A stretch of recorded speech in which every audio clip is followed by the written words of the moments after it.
आपने अजंता और एलोरा की गुफाओं का नाम सुना होगा, आपने देखा भी होगा और आप गुफाओं के बारे में जानने की कोशिश भी जरूर किए होंगे। आर्कियोलॉजिस्टों के अनुसार अजंता की गुफाओं का निर्माण लगभग 4000 वर्ष पहले हुआ था। सोचिए इतने साल पहले ऐसी कौन सी तकनीक थी जो अजंता में शानदार आर्ट का इस्तेमाल किया गया, जो आज तक भी रहस्य का विषय बना हुआ है। इस रहस्य को कोई सुलझा भी नहीं पाया।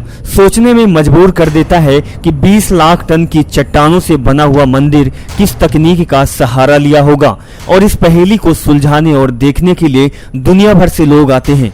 वही लोगों का कहना है कि इस गुफा के नीचे एक दूसरे शहर का रास्ता भी जाता है, लेकिन यह किसी को नजर नहीं आता। लेकिन यदि किताबों की माने तो यहाँ से दूसरी दुनिया का सफर शुरू होता है, क्योंकि जो गुफा बने हुए हैं इनको आम इंसान तो कभी बना ही नहीं सकते और ना ही किसी भी आधुनिक तकनीकी से बन सकता, क्योंकि यहाँ ऐसी सुरंग है जो अंडरग्राउंड शहर की ओर ले जाती है। वहीं बहुत से लोगों का कहना है कि अजंता और एलोरा की गुफा को एलियंस के द्वारा बनाया गया था और उनके मदद के बिना बनाया भी नहीं जा सकता था। पहले के समय में संत लोग एलियंस की दुनिया से बातें कर सकते थे। पहले के लोगों के पास ऐसी शक्ति होती थी जो एलियंस को धरती पर बुला भी सकते थे, और उनके बुलाने में एलियंस धरती पर आए होंगे और अपनी कला का प्रयोग करके अजंता जैसे गुफाओं का शानदार काम किया होगा। क्योंकि गुफा के अंदर जितने भारी भरकम पत्थर हैं उनको उठाना किसी के बस की बात नहीं है, और इनके तराशने में भी एलियंस ने मानव की पूर्ण मदद की थी। वही लोगों का कहना है कि इन गुफाओं की खोज आर्मी ऑफिसर जॉन स्मिथ व उनकी टीम ने सन 1819 में किए थे, जो कि लोग शिकार करने के लिए आए थे। उसी वक्त उन लोगों ने 29 के करीब गुफाएं देखी थी और इसी के कारण ये गुफाएं दुनिया भर में प्रसिद्ध हो गई। वही सवाल यह भी गंभीर है कि आखिरकार अजंता की गुफाओं में क्या है। अजंता की गुफाएं औरंगाबाद से 101 किलोमीटर दूर उत्तर में स्थित है। इस गुफा में 5 प्रार्थना भवन, 25 बौद्ध मठ जो 30 गुफाओं में शामिल है।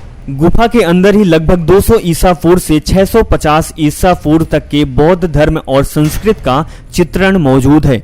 वहीं एलोरा की गुफा भी जो औरंगाबाद से 30 किलोमीटर दूर है, यहाँ 34 गुफाएं हैं जो बेसाल्ट की पहाड़ी के किनारे किनारे बनी हुई है, और इनके अंदर भी जैन, हिंदू और बौद्ध धर्म के प्रति आस्था को दर्शाया गया है। वहीं एक सवाल लोगों को और सोचने में मजबूर कर देता है कि क्या इन गुफाओं के अंदर देवता का भी वास है। इसी सिलसिले में लोगों के द्वारा कहा जाता है कि गुफाओं के अंदर देवताओं का भी वास था, जिसके कारण यह जगह लोगों की नजरों से छिपी हुई थी। लेकिन जब इन गुफाओं को खोजा गया, इसके बाद भगवान यहाँ से चले गए। इसी कारण यहाँ से एक रास्ता दूसरी दुनिया की ओर जाता है, जो शायद हम यह कह सकते हैं कि बंद हो गया है, और इन रास्तों को खोल पाना किसी भी आदमी के बस की बात नहीं है, क्योंकि जो मंदिरों में विशाल शिला रखी हुई है उसको उठा पाना आदमी के बस की बात नहीं है। इन गुफाओं को देखने में यह समझ आता है कि इनका निर्माण इंसान के बस की बात कतई नहीं है।